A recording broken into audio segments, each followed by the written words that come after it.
régional des arts du cirque, c'est une structure associative. On y travaille avec tout type de public. On fait du cirque pour les amateurs, mais aussi du cirque pour les futurs professionnels.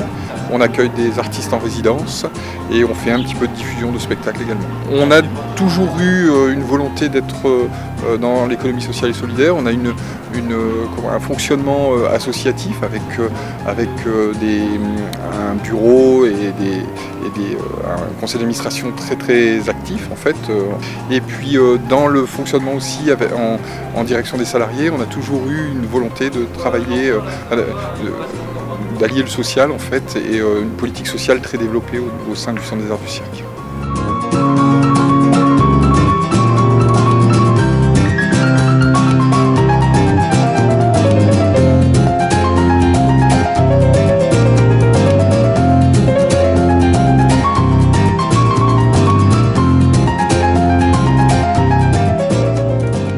Différents projets, on essaie vraiment de toucher tout type de public, à la fois des petits, on commence dès le plus jeune âge, et puis ensuite on continue tout au long de la vie à proposer des ateliers de cirque, et un des derniers développements du centre, c'est de travailler en direction des personnes âgées, en fait des jeunes retraités. On met en place des ateliers cirque pour eux.